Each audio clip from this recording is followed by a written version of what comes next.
Now, with the Morning Magazine, here's Carl Hilke. Good morning, everyone, and welcome to Morning Magazine for this September 4th, 2019. You have James J. Maloff in for Carl Hilke. Right now, I am joined by our friends from the police department. We have Sheriff Sean Becker in and Lieutenant Brian Peterson, along with Wisconsin Rapids Community Media, so hello to them. And good morning, gentlemen. How are you? Well, morning. Great to see you, James. Always a pleasure to be here once a month. Yeah, it's always good to have you in, Sean. Thanks a lot for coming in. And you brought yourself a friend today. Yeah, I did. Well, I wouldn't call him a friend, but we'll brought Lieutenant Brian Peterson with me today. He has been with the Sheriff's Department since 2011. Recently, Brian was promoted to our courthouse security lieutenant. Something I know we've been talking about quite a bit lately because our county board did pass having 3 additional staff be part of courthouse security. And again, and I've said it before, very appreciative that we all worked together and made that happen. It's something that we knew that the county needed. And just to take on that incentive, or not the incentive, but that initiative to have security in our courthouse is very important. So once that happened and we got the positions, the first things first was we needed to have somebody run the program. So it was a promotion process that Brian took part of, and he did very well. The promotion process, we changed it a little bit, and it wasn't a normal promotion process that we had at the Sheriff's Department where you take a test and then you do an interview. We expanded it a little bit. Of course, there was a test, but then we had some people come in, some folks from other agencies that had courthouse security, and do some interviewing. And then we incorporated some of our county board members to be part of the process as well. Our civil service commission also took part. And the biggest change that Captain Ellis put together, an idea of having the candidates do a presentation on how they would implement, how they would run, how they would manage courthouse security. And that was a great idea, because what we were able to do is all the candidates, which were all very good candidates put in for the position, brought different ideas of how they pictured courthouse security and how they would run it. And Brian did an outstanding job with his presentation, and it really showed. And that's why he's sitting next to me today, one of the reasons why. So before we dive into what that means and when that system will be implemented and everything, Brian, if you don't mind us getting a little backstory on you and what got you into not only this career path, but why you feel like this was a good fit for you. Sure. I've been in law enforcement since 2004. I worked at a couple different agencies before ending up here in Wood County, where I was born and raised. But in 2015, I got promoted to patrol lieutenant with the Sheriff's Department.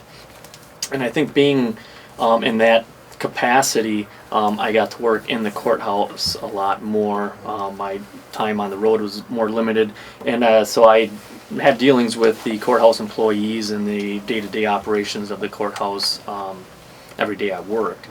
So I think when this job promotion became available, I felt that, like Sheriff Becker said, the other candidates were very good too, and could have done a fine job also. But I think I had like a little bit of an in. I knew the day-to-day operations of the courthouse, and seen where security would be needed on a day-to-day basis. That makes perfect sense. And, you guys would know much better than I would with something like this. But to me, and there's a third perspective here, it seems like we're going to implement this. This starts up and everything. And it's going to have some people a little concerned. A little, it's new. And anytime you change things up and things are new, people are going to have concerns. To have a familiar face, to have somebody that they're familiar with, that they know you're on a name basis with a lot of, that's going to go a long way, I would think. No, exactly. You're exactly right. James, is a change. And change takes time. It takes time to adapt. But this isn't going to be no surprise to the community or courthouse employees. And Brian's been doing a nice job putting things together. Having a policy put together that we can share not only just with the employees but the public. And like I said it before, I would really look at it very similarly as flying. See what TSA does. That's kind of going to be very similar to the way that we're going to move forward with how we implement things, just so people can have something to compare it to, and just those items, you can't bring in the courthouse. But Brian, like I said, Brian's doing a nice job putting that information together. Where we are lucky is having several other, courthouses and sheriff's departments that oversee courthouse security. You can go and check that out. Like Marathon County is probably one of the ones that we're kind of mirroring a bit. Their philosophy and how they implemented things are very similar to the direction that we're going, where the entire courthouse, the building is secure. Other facilities just do like one of the floors where the courtrooms are. We're doing it where the entire building's secure. That was my next question. Was kind of if you kind of answered part of it already with who you modeled yourself after, or who you guys looked at for influences with this. But as far as changes that we're going to physically see and that we're going to be aware of, there's going to be you first walk in, there will be some and so on. Can speak to that. As the courthouse complex is now, public and employees can use multiple entrances and exits throughout the building. We're hoping to implement this around October 7th, where it'd be a single point entrance exit for the public. So our west first floor lobby area will be our only entrance to the courthouse, and once they enter in there will be a magnetometer screening device, basically to put your items in that you're bringing to come through for a scanning, and then also a walk-through scanner that everybody will have to go through. We are working on the policy at this time. I'm hoping to have that done hopefully by the end of this week. And once that is done and gets approved, we will be disseminating that out to not only the courthouse employees who will have to follow that, but the public as well. Because, like you said, change is difficult, and if people aren't informed, that's when problems occur. So if you have a month to pre-plan things and know what the differences are going to be and how to enter and exit the courthouse, it'll just make things a lot easier. It's a very good point, Brian. And I think last time when you were in, Sean, afterwards, like a day or two after, I was talking to a handful of different listeners about this idea and about how they felt about this, just to get kind of ideas from people or what they were thinking. And I was so relieved that relieved might not be the right word, but that's the best one I can think of, because I got nothing but good feedback from people. They were curious. They were a little hands-offish, but they weren't against the idea. They just wanted to understand it a little bit more. Right. So that really hits to your point there. Right.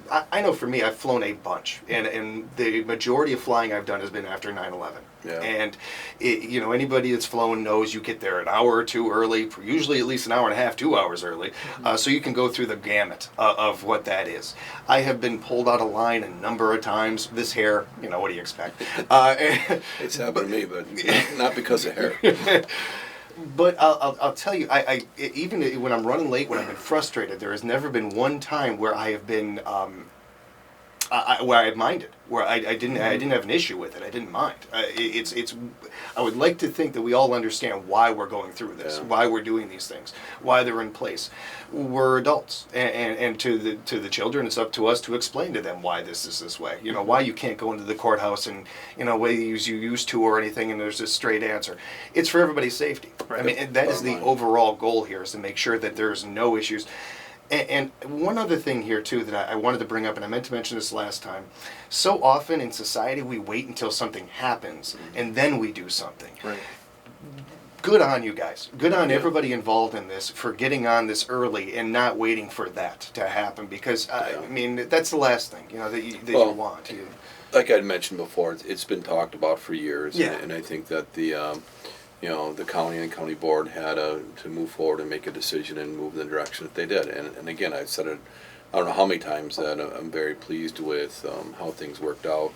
It took a while to get there. You have to put things together. You have to justify what we need for as far as personnel, which, we were talking before we came in. Are 3 additional personnel going to be enough to man this? Probably not. We're going to work with some part-time people to help us out, but it's a start. And that's where the credit has to go to the people that are willing to allow us to get the extra positions to move in that direction. And as time moves on, if we have to add more, we'll look at that. But at least we've got a start going on right now, and we're very happy with that, and really happy that Lieutenant Peterson got picked for the position. He put, like I said, a lot of work into planning and selling himself, and with what he brought up before, being he did have, I wouldn't say an advantage, but he did have some experience working with the entire courthouse when you're a day shift lieutenant. And all of our patrol lieutenants, the expectation is to be in a management role and work out of the office and handle situations and plan for situations to come up where he had the opportunity to have a lot of information to move forward with. So yeah, no, it's going good. With and I'm sure that there, like you said, there's going to be plenty of things that you have to adapt and work with, even as they're happening. And certainly you'll learn as you go here with this. This is when there's no playbook necessarily for something like this. But are there any details you can kind of tell us now, as far as like you said that there'd be one public entrance and everything. Can we that the main doors there, that kind of Sure.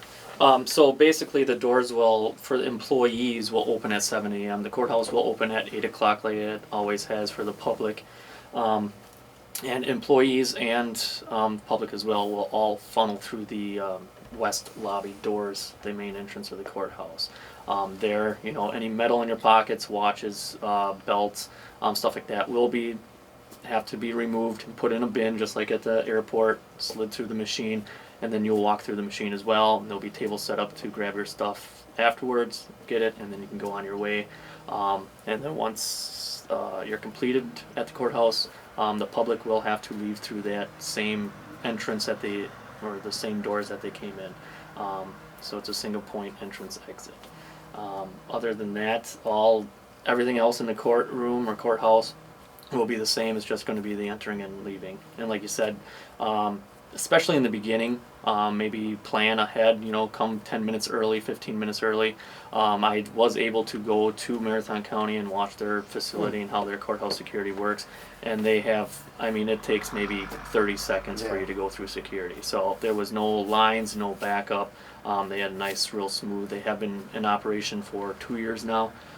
So they have it down pretty well that, it takes just 30 seconds of your time and you're through, and now you're in a secure building.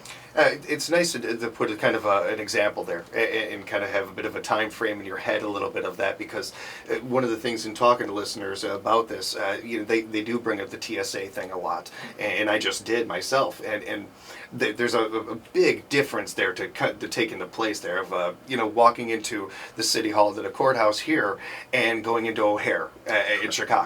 That is a literal zoo. O'Hare is a zoo. I know they have Brookfield, Lincoln, and O'Hare. Those are 3 zoos around.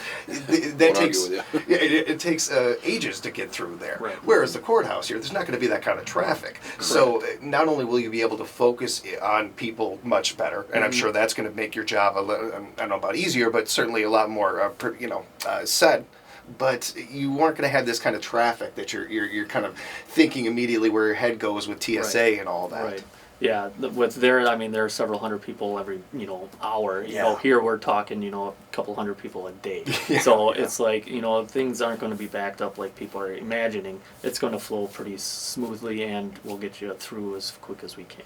And we want people to be safe. Yep. That's the bottom line here. Is in anybody who, I don't know how you can have a problem with that. I don't. This is the day and age we live in, and we're adapting to that. Right. Yeah. So this is a good thing, a very good thing, really. It is. And Brian will get the opportunity to work with courthouse employees and train them. One thing that comes to mind, a couple of years ago, our courthouse was shut down for an active shooter training that all the employees went through, and that's something we'll revisit and probably implement again. We got a lot of good feedback from that particular training from the employees. Just one of those situations that you have to prepare for now, and we look at that as an opportunity to train all the courthouse employees, and it won't be just exclusive to that train. Brian, I told him before, not just in charge of just the 2 or 3 other people that are going to be working with him. It's the entire courthouse. You're responsible for all the employees that are coming into that building. It's kind of a question I had there, and I wasn't sure how to word that necessarily, so I'm glad you put it that way, because so this means that you are going to be kind of in charge of the courthouse itself necessarily, and that I think that, again, taking things as they are, the reality of the situation, I think that seems like a good thing. That again, we have one voice to go by, and when you're dealing with that many different people in and out of the courthouse, or just in the courthouse in general, at a time, that's got to help, I would think. Right. So more eyes, more ears, and certainly all kind of working together on the same page there. We're speaking with Sheriff Sean Becker and Lieutenant Brian Peterson, and wanted to remind everybody that the phone lines are wide open if you want to call. 424-2600 is the phone number to call. I wanted to ask you guys about the the Drive Sober or Get Pulled Over campaign that just wrapped up. Yeah. How did that go? Not many, information provided to me as far as statistics, so we didn't have many issues, but we worked that a grant with several other law enforcement agencies. It's usually a timing thing around the Labor Day holiday weekends is when you'll see a lot of the extra grant patrols out there. So I look at it, no news is good news, that it went over well, where I know that we had some motivated arrests, but it wasn't to the level of, to really make note of at this point. But Lieutenant Calvin Doris oversaw that grant, as he normally oversees most of our grants. But I don't have the statistics at this point of how many arrests were made or contacts were made with the public. But usually when things don't get to my level, that means things went pretty smooth. Yeah, and the statistics are great, and I love numbers. But I think that just what you said there, that the no news is good news. That that I certainly didn't hear anything. I mean, I think that's the best you can take from a situation like this. It's a little bit like, the referees are doing their job if nobody's talking about it, that kind of thing. So that is good. Very good to hear. Yeah. Well, how else are things going over there? We're still the department. Just from the beginning of the year, from the changeovers, we're still working through promotions. We're talking about Brian, but we just had another one last week where we had a lieutenant position open. Technically, it was Brian's in the patrol side of things. Lieutenant Charles Hugestegger moved from night shift to day shift, which he was pretty happy about. But that left a night shift lieutenant position open, so we had a process. Again, real good candidates put in there. It's really nice to see the interest of people from the department, interest in being promoted into doing something different besides the position, whether it's they're an investigator at this time or a patrol deputy or something along those lines, that they are interested in advancing their career. But Eric Martin was promoted last Friday. He'll be assuming the responsibilities of a patrol lieutenant on one of our night shifts. Also to bring up Scott Drew, he's our civil process sergeant. He was recently hired as the police chief over in Port Edwards, and I'm hoping to have him on the radio show before he leaves. Good friend of mine, great person. He's going to do an awesome job in Port Edwards. He's from Port Edwards. Went to high school there, lives over there. Cool. Just great story, and he's a great leader. Mm-hmm. So he's going to be assuming those full-time responsibilities over there really soon. Again, I'd love to have him on the show, either as police chief or the current position he has at the sheriff's department, which is the civil process sergeant. Now, who's replacing him is Sam Klum. Somebody that, again, went through the promotion process, did very well with the testing, and he was appointed last week. So he's in the process of being trained for that position. And like I said, Scott will probably transition over full-time, towards the end of this month over in Port Edwards. But very, very happy. It's kind of a bittersweet moment for me, being that Scott's a friend of mine and we've worked together for a number of years. But I know the sheriff's department's losing somebody, but we're also getting a law enforcement leader within the county. And I look at that as a win, because those relationships that you establish with other law enforcement agencies, especially within your county, are huge. Because who do you look for backup, for help, when you have situations that come up that you can't control right away, but you have other people that are willing to help you out. And putting Scott in that role is just going to make us all better. So, so we've been busy. We've got 2 more promotions to finish up with.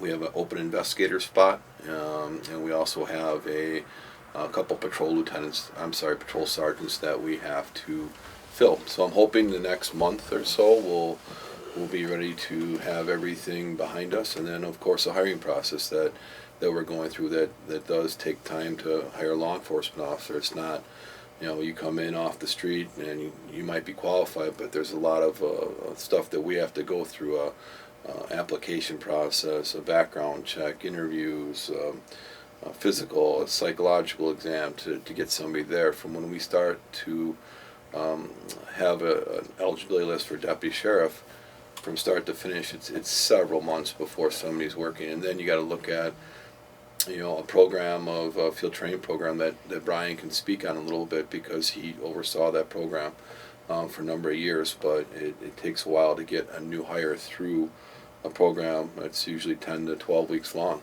and it could be longer, it could be shorter. That's usually the average, and we've got 2 people right now going through that.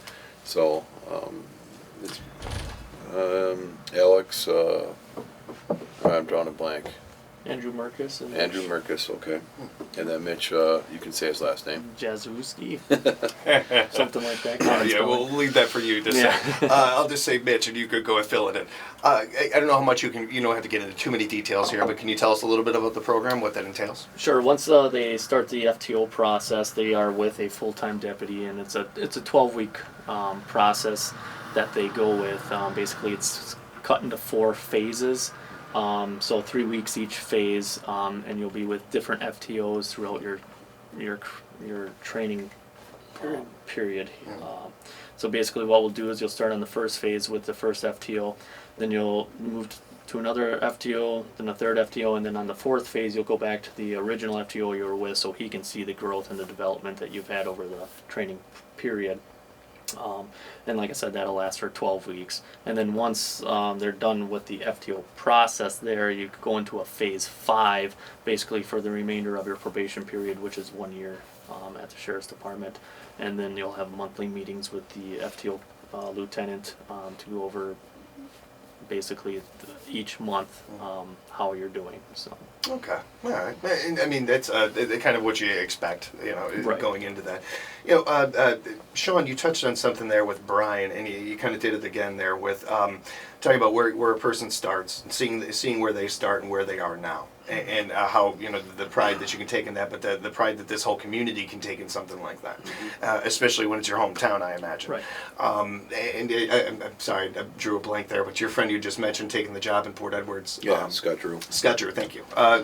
Scott, same thing for him. That he's grown, and you guys are friends, and to get to see him and not only get this job but in his hometown, that's a really cool feeling. Yeah. For you, Brian, and I, it's a different animal that does what you guys do for a living. Right. You guys, not everybody can do this, and we certainly appreciate the good ones out there like you guys that are doing this. We appreciate it. So I certainly, wherever you're located, you're going to do your job to the greatest. But it's got to add a little bit more when it's your hometown. It's got to give a little bit more feeling to it, I would think. It does, and I mean, going around, especially working for the county, you get to go around to the different communities and that you've been involved with growing up in sports, and now your kids are, going to schools in the community that you're protecting, and and then so just having the hand in hand with the community that you came up with, and now your kids are coming up with.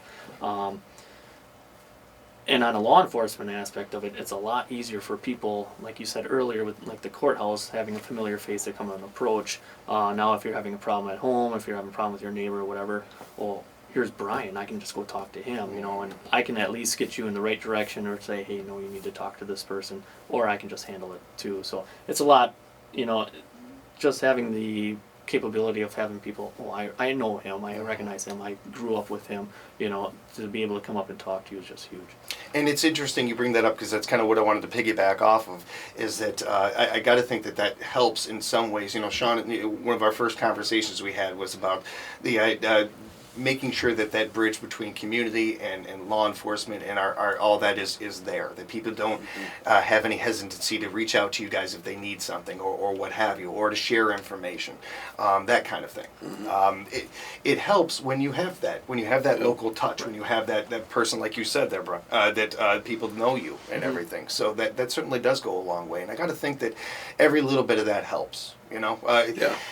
One of the other things of it too, and this is something else we've talked about that I've really wanted to do doing this show, whoever is in those chairs there, is make sure people remember that you're human, that you're people. We have this tendency to, whether it's especially the politicians I have come in, if they D or an R in front of their name, it doesn't matter. People just are vicious and just go after them. You have so many keyboard cowards out there nowadays and that kind of thing. And we forget that they're not only human beings, they're human beings that live in our communities, live in our areas. I understand that people can get frustrated when it comes to drugs and different things like that. My background, I know very well. I'm as frustrated with it as anybody, maybe more than most. But I also know that it isn't from a lack of you guys not doing your job, not doing what you want. It's not like you guys you again live in the same community, so you want things better too. And bring that point up is only because of what we're talking about here as far as the local tie-ins and everything. It adds to that. It really does. It's not like you guys work here and you live in Madison or something like that. So as far as listening, hearing from people and their concerns and everything, I get that. And it's understandable. Everybody has concerns. You can live in the most perfect city and have some concerns there or something. But it's also to take the other side of that and realize that they're doing what they can, and we, you can't do it alone. It takes a community to make these things happen sometimes too. You bring up a really good point with, we are human, and then you look at our community involvement. Like Brian, he coaches baseball. He's part of Cub Scouts, and you'll see that's a pretty common theme with all of our deputies, that there's something above and beyond being a law enforcement officer. They're involved in something within the community, whether it's a church or something out there, and whether it's with their kids or not, they're out in the community, doing something. They're visible, and that's great. It just shows exactly the point you said, James, that we're all human too. We're approachable. We're vested in the community as well, just as anybody else. Most of our deputies live within Wood County, and they have involvement. It's just outside of being part of the sheriff's department, and that's really proud as administrator to say that people. Not only are getting involved in the community while they're on duty, but they're doing the same thing while they're off duty as well. And you guys are very understanding. I mean, right before we went on air, I told you I was a Chicago Bear fan. I didn't get a ticket. I didn't get arrested. I thought that was pretty cool. Wait till after the show. Yeah, we got. It's coming. Isn't it? It's coming. Well, we're going to have an extended show today where we're going to go until 5 o'clock. What is your shift? We're going to take a very quick break, but we'll be back with more right here on Morning Magazine, AM 1320, WFHR.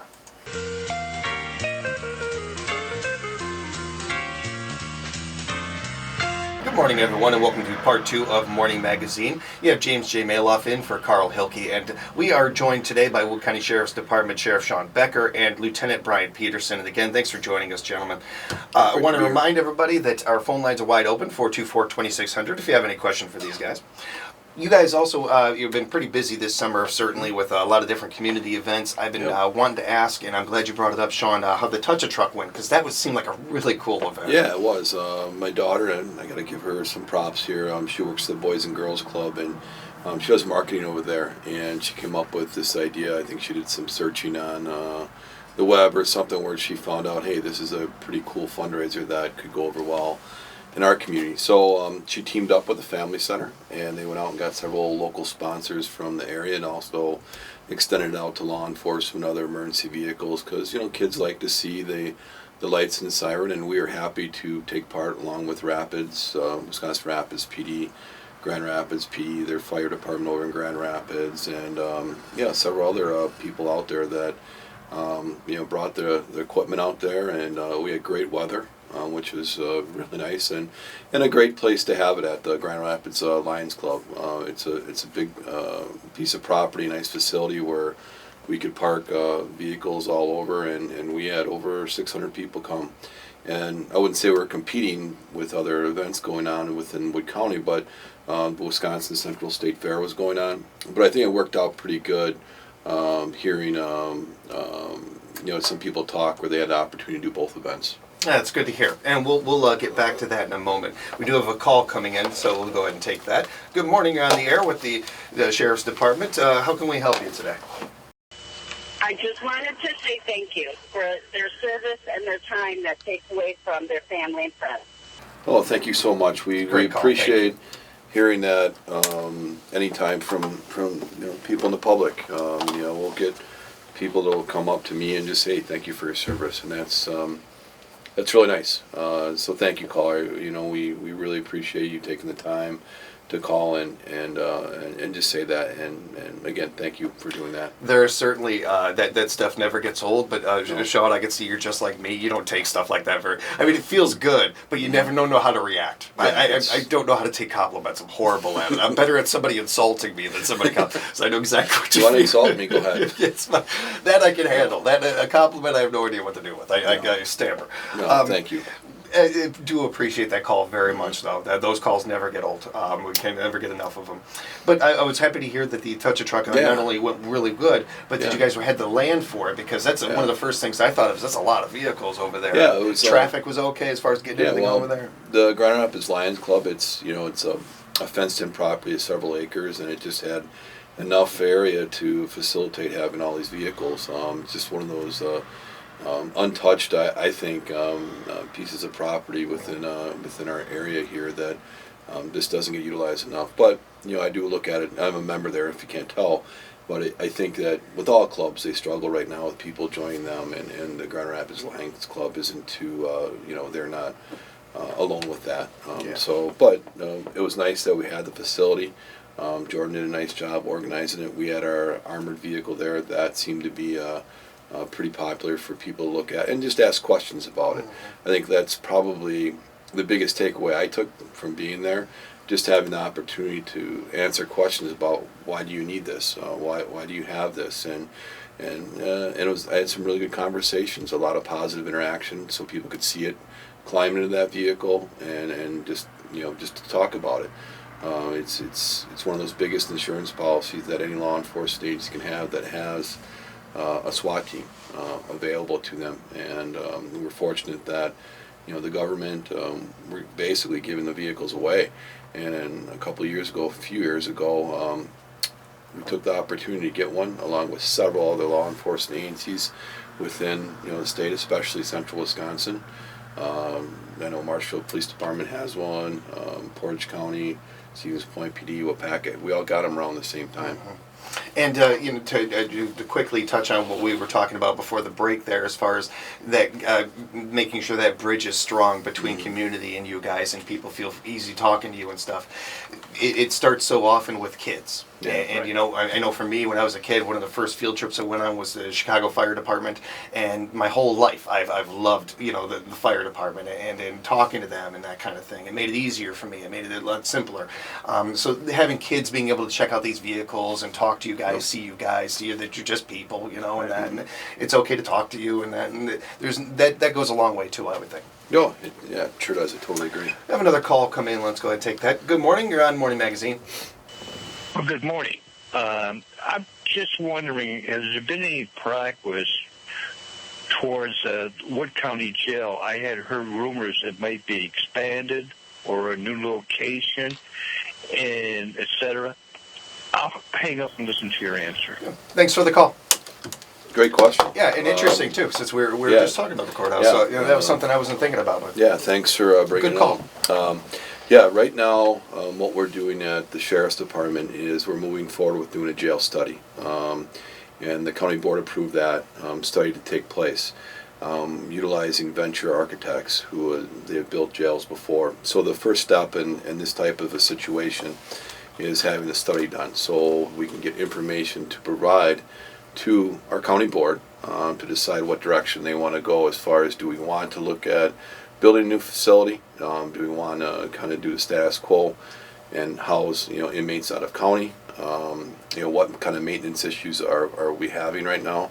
The jail was built in the late 80s, and I always tell people, think of a facility that runs 24/7. How long will it last? How much do you have to invest in maintenance? So we're providing all that information to our county board, and we have been doing that the last several months.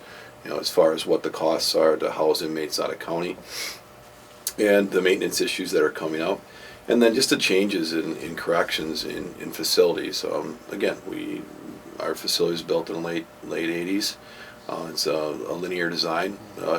now it's more of an open concept when you look at a new facility. So I could say right now that we're not building a new jail right now, but we're putting information together so the county board has information to make a decision, because that's who's going to make the decision. It's not going to be the sheriff's department. It's going to be the people that represent the public will make that decision, because it's a huge investment. But we need to have the conversation now, because our contracts with the other counties, Wapaka and Adams County, are going to be up in 2023. So we have to have a direction if we want to maintain the status quo and continue to invest in the infrastructure of our current jail and house out of county. Okay, we'll do that. The sheriff's department will move in whatever direction we need to, but we have to have the conversation. So no, it's a great call. The first thing that we're doing is investing in the study, and then we'll see what happens with that information if it comes back. My goal, or the sheriff's department's goal, is I'd love to end the contracts we have with Wapaka and Adams County. But 100 inmates out of county, that's a pretty hefty goal. But we've kind of looked at, through programming, offering some programs, some counseling, things of that nature in our jail, helping the people that are in custody moving forward once they're released to be successful. There's some evidence-based, information out there that will show that will impact your recidivism rate and then lower your inmate population. Can we do it by 100? I don't want to be the negative person here, but I'd be really surprised if we could. Yeah. But if we could end at least one of those contracts for the time being, and helping people out become more successful once they're released from custody, I think that's a win for everybody. But the facility, if you look at it, our jail at this time, yes, it's old, and we need to make a decision here if we want to, continue to pay other counties to house our inmates, or do we want to look at potentially building some sort of facility, where we would build that facility, and what size. Those are all answers that we're hoping will come out of this study that is taking place as we speak. You worded something in there really well too, and we've talked about another thing we've talked about so much that I appreciate about what you do, Sean, and that's that prison is not supposed to be a business. You're not looking to bring people in. You're looking to, if people come in, to make sure they don't come back. Get them on the right path and everything. So that's part of it. But if I can kind of backtrack a little bit, because I'm not sure how much people know about when you said the contracts with other counties, and what that means, what those contracts mean necessarily, and what's the depth of that there? Well, what it means is a lot of money. Bottom line, it's a lot of money. Per day we pay, per contract, per inmate, it's around $36 a day. So it's a contract of counties, other counties sending their prisoners here. Yeah, we'll send our, like I said, 100 inmates out of our county to house them because we're full. And we send 75 to Wapaka County. We've been doing that for several years. And we started last year with Adams County 25, so we're at 100. And then we have people on electronic monitoring that varies between 35 to 50 or so. But if you look at our total, inmate population, it's around 250, around there, maybe a little bit less, sometimes a little more depending on the year. It seems like our inmate population will go up a little bit during the fall and winter, and then there'll be less, in the summer, in the warmer months. But, then you have to look at with this study, all right, if you move forward in building a facility, what size? You don't want to build something that is too big, because what's the point of having it then? But you can look at, on the other side, I know you brought up the business aspect of things, but we could look at potentially building a facility if we go that direction of having, renting out beds to other counties, because this isn't an issue exclusive to Wood County. Other counties are having the same issues, such as Portage County, Marathon County. So there's potential to have a revenue opportunity there if we would go in that direction. We're going to take one more call before we take our final break for the Morning Magazine show. Good morning, you're on the show. Yeah, I was wondering, with the inmates being sent to Wapaka and Adams, does the county have as much control over, like, say, whatever programs that you have for recidivism? Yeah, it's tough word to say. I'm with you on that. Yeah. I wouldn't have been able to say it either. With, for Wood County versus what they do in the Adams and Wapaka jails? No, very good question. No, Thanks for the call. The programs that we have established are primarily exclusive to the inmates that are housed in our facility. And we talked about this before. We do have a counselor and mental health provider on staff 40 hours a week in our jail. Wapaka and Adams do not. So the same programs aren't exclusive to the inmates that go to other counties. So, and that's another very good question, because the goal is to work on that recidivism rate with evidence-based programs, and we're all not in line with each other. Each county jail runs their jail their own way. We have to abide by obviously statutes and rules that the state establishes, but it's up to each county on how they want to approach that recidivism rate. And what I've been finding out, especially the last few months, working with folks that are they have that information as far as recidivism rates and opportunities to provide programs, such as the health department, such as human services. Working with both of those county organizations provides a lot of opportunities, the way I look at it. As far as maybe getting some statistics that we could add to this jail study. Okay, hey, here's a program that was working in Winnebago County, that this is how they were able to lower their inmate population. Same with Marathon County, that they've been doing some programs to do the same thing.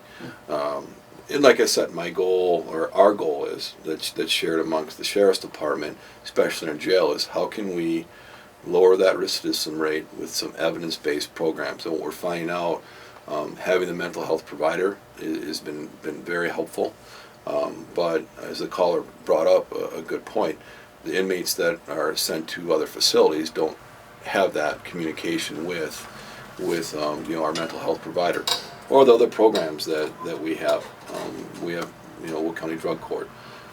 We've expanded treatment options with Three Bridges Recovery. We're also starting Smart Recovery, and you're probably hearing a theme here.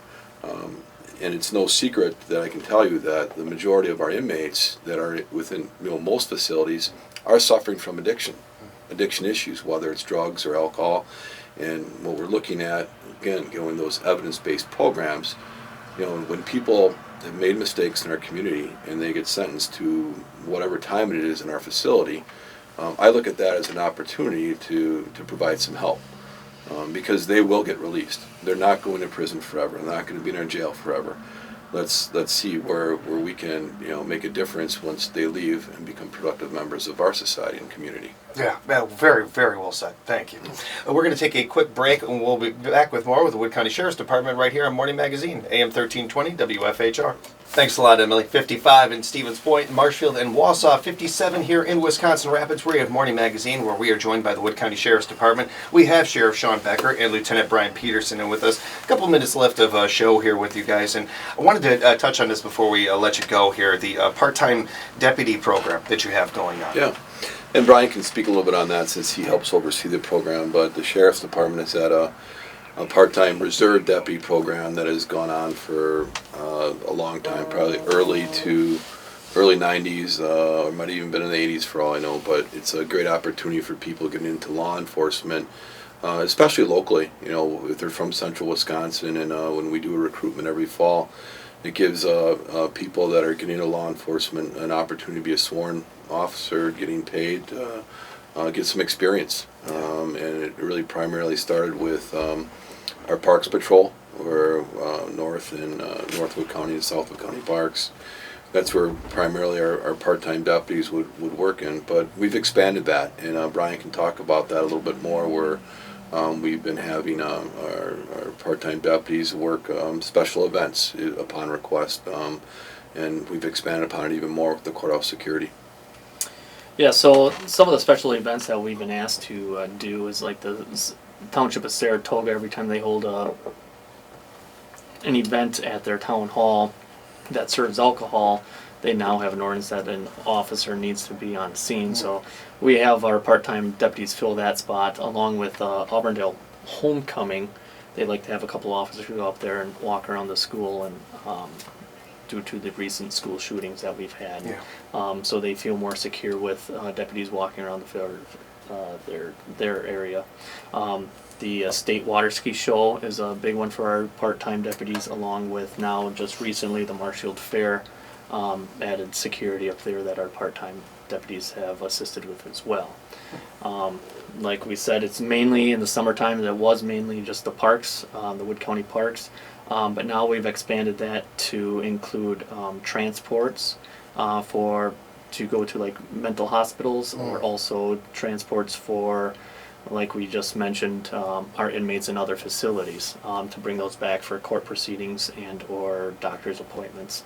And now with the courthouse security also beginning here in October, with shifts that need to be filled in the courthouse as well, they can also help us out with that.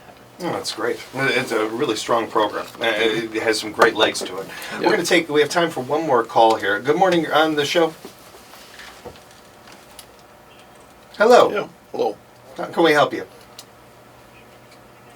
No, I was afraid of that. No, we'll be on in about 10 minutes. I'm very... That's okay, though. We appreciate your call. Yeah, Go ahead and call back in 10 minutes, though. But I had a feeling. it was going to happen at least once to us. No, no problem. But I wanted to continue with that how important that program is. Yeah, it's like I said, it's been established a long time ago, and we've been expanding it to other needs of what the sheriff's department needs. And Brian brought up a really good point that we can end on. You have to look at the transportation costs now. When you're housing 100 inmates out of county, they have to come back for court. They have to be transported there when they're sentenced, and then when they're released, they have to come back. And we're running to both those facilities daily. And you look at that, and so that was one of the reasons why we looked at expanding our part-time deputy program to allow some of our new recruits looking for experience to help us out in that regard. And another thing too that we've done also, the part-time deputies can work in our jail if there's a shortage or a shift shortage that we need some help back in our jail, because it was really it was a really important concern that we all had about our staff in the jail in the beginning of the year, and we looked at, okay, what are some ways we can work on that. And that's where we expanded our part-time employment just with the deputies and corrections officers as well. So it's been a great program where we've been able to establish expanding it with the needs of our department. That's really good to hear. And we were talking a little bit about some changes there and some hiring and that. Mm-hmm. And again, I want to congratulate you, Brian, on the position. Thank you. Really I feel great about you being in that, and certainly. But I did want to mention that if you guys are looking for hiring a consulting detective, I'm playing Sherlock Holmes in the next basketball play for WRCT. Write that down. I'm available. Okay. I wanted to give you. We have about a minute left, and I wanted to give you a chance to talk if there was anything you wanted to touch on before we let you go. No, hey, now school's starting. I just want to let everybody know that you're going to see obviously the bus traffic out there, pedestrian traffic, people going to and from school, all the sporting events. Just be a little bit more aware out there when you're on the roads, and take a look at. We post a lot of information on our Facebook page, but as far as the statutes and things like that with bus passing, that seems to be a common complaint that we get. And remember, if a bus driver observes somebody that illegally passes a bus, what they do is they get the information and they forward it over to whatever law enforcement jurisdiction that the violation happened. We follow up on that, and most times somebody gets a citation, and they are not cheap. They're probably around. You remember? Those are over $200. Yeah. So, and you have to look at though the reason why they're expensive. It's a huge safety issue. I mean, I saw yesterday on the news where the close calls. And just please be aware and be cautious around, especially the bus traffic. We appreciate the time. Again, we've been speaking with Sheriff Sean Becker and Lieutenant Brian Peterson, the Wood County Sheriff's Department. Thanks again for the time, you guys. Appreciate it. It's a pleasure to be here.